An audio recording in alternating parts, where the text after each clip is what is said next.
So in today's episode of Men's Mental Health, I've got my friend Ashley, who I've known for quite some time, and we're going to be talking about men's mental health and if he's been affected and how it's affected him during the lockdown, and if he can give any tips and advice to men out there that are maybe going through similar mental health issues, and if we can recall a specific time when things just got too much for him. So thank you, Ashley, for coming on to my podcast. Thank you for the invite again, Chidi. A pleasure. So again, has there been like a specific time during the lockdown or prior to the lockdown that your mental health has become a bit, shaken? I mean, the first lockdown, like the first phase we had in last year in March, was I'd say when my mental health was a bit shaky, only because um this was all new and no one knew what was going on, and we was trying to figure it out on a day-to-day basis, and I just felt a bit camped in regards to like being being just able to be in the house and not be able to go anywhere really because everywhere's closed or not open because of COVID and the lockdown restriction. I think the first lockdown for me was quite a challenge in terms of like doing work every day from home downstairs from Monday to Friday was fine.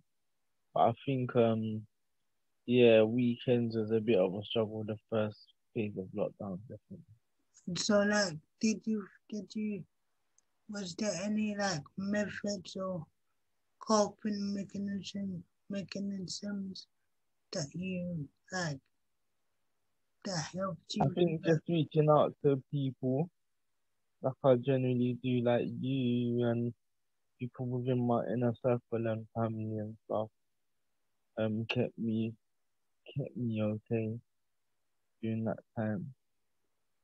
Um, Okay, and in terms of like now, like um, is your mental health slowly getting better as the months have passed on, or do you find yeah, I think the first like month, 6 weeks was hard from the first lockdown, but I think after that I mentally adjusted to what the situation was, and I've just programmed myself to get used to it. So to me, it's normal now.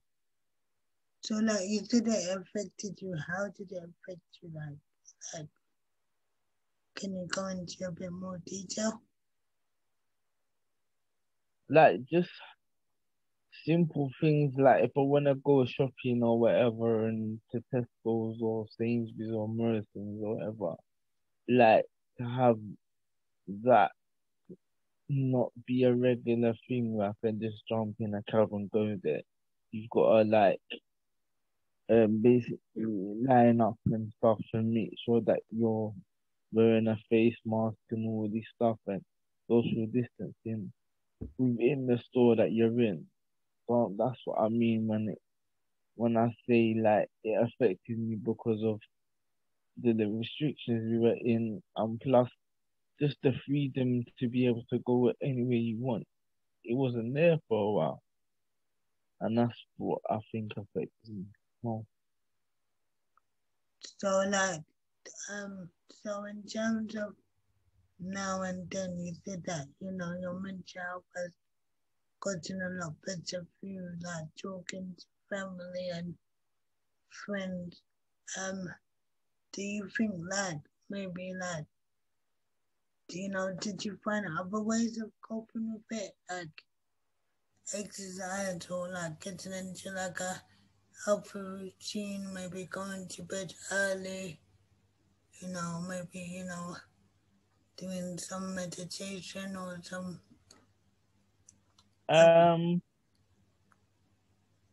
Not as much. Probably like combination of like playing video games and Netflix and Sky and things like that.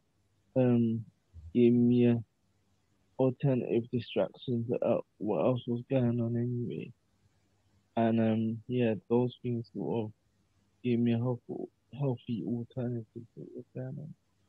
So, like, you not having your comfort. So, like, you not like, again, going to see friends when you can and, going out of the house when you can. Like,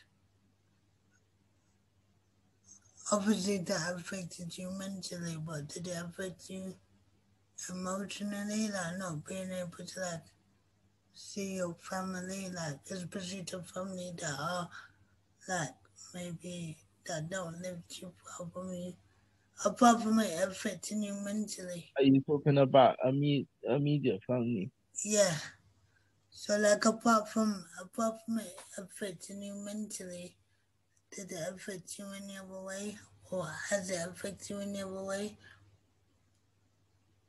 Um, I don't think emotion is affected me. I just think just not being able to the first lockdown anyway, not being able to see family as much as I would have liked to, especially um the ones that are in Tottenham, which is my dad's side of the family that live down there, and I was kind of had a plan um plan to go and see them of like the year before the lockdown.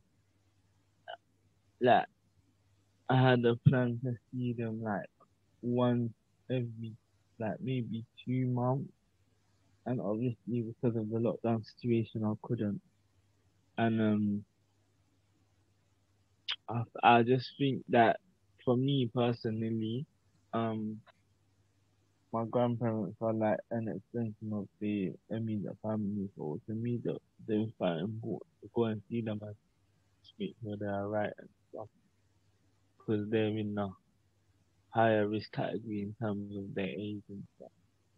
So that's what it was like for me. Um, So yeah, for anyone that's suffering from mental health, like what would your advice be? Like obviously we're talking now, but mm, what would your advice be? Like um, I'd say pick up the phone. Um, some of my friends, I'm not gonna name them, but some of them are more comfortable with the WhatsApping and texting. So if you find out more of an alternative method of communication, you can do that.